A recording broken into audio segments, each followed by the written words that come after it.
Isang mapagpalang araw sa ating lahat. Ako po si Sarina Espaloma at yung ilalahad ko natutunan para sa daily devotion na pinamagatang Speak with Integrity. So yung scripture po natin ngayon is Ecclesiastes chapter 5 verses 4 to 5, and sinasabi na when you make a promise to God, don't wait too long to carry it out. He isn't pleased with foolish people. So do what you have promised. If it is not good to make a promise and not keep it is better to make no promise at all. Sa Tagalog, kung mangako ka sa Diyos, dapat tuparin ito agad. Hindi siya nalulugod sa taong mangmang, kaya tuparin mo ang iyong pangako sa Kanya. Mabuti pang huwag ka na mangako kaysa mangako at hindi mo tutuparin.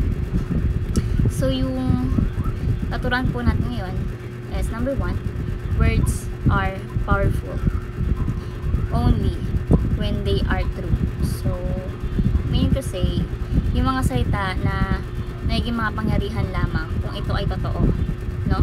Ang kasinungalingan kasi ay maaaring magbigay ng pansamantalang epekto.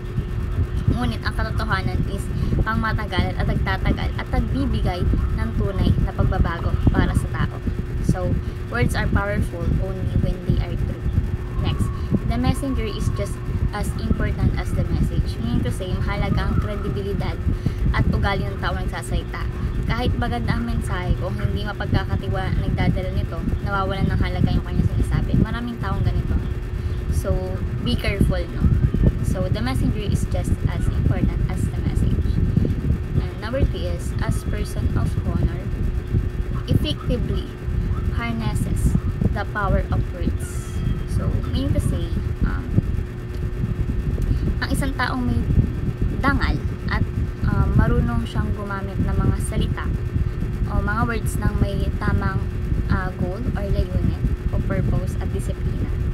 Hindi niya ginagamit yung kanyang pananalita upang manakit, upang magbigay ng gabay at pag-asa at inspirasyon. So, bilang application po is number 1, promise only what you can fulfill and fulfill what you promise. So, meaning to say, mahalaga yung pagiging tapat sa mga pangako. Siyempre, dapat tuparin mo yun bakla. Pag nangako ka, dapat tuparin.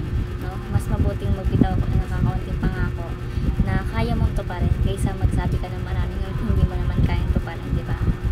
May sasabi ng mema. Halimbawa, nangako kang tutulong ka sa kapatid mo sa kanyang aralin. Pero,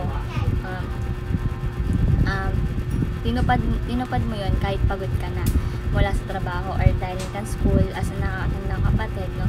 Dahil nais mong panindigan yung sinasabi mo. So, promise only what you can fulfill and fulfill what you promise.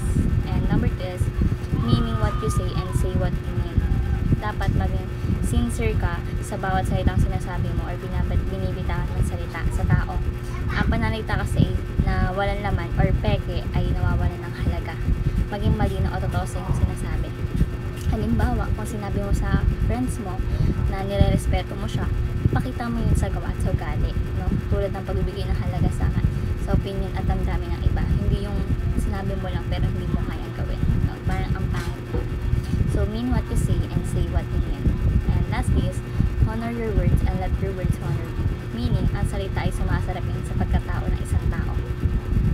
Kapag pinanindigan mo yung mga sinabi mo, ipinakita mo yung dangal, no? Gamitin ang iyong panalita upang makabuo ka ng tiwala at respeto sa iba. Example, sinabi mong hindi ka maninira or hindi ka nanira ng ibang tao. Kaya pinanatili mong hindi ka mag-chismis or magsalita ng masama kahit minanokso sa'yo na gawin yan. So, ayun is parang sign na yun na hindi ka talaga sumasanod sa pagkatao ng isang tao.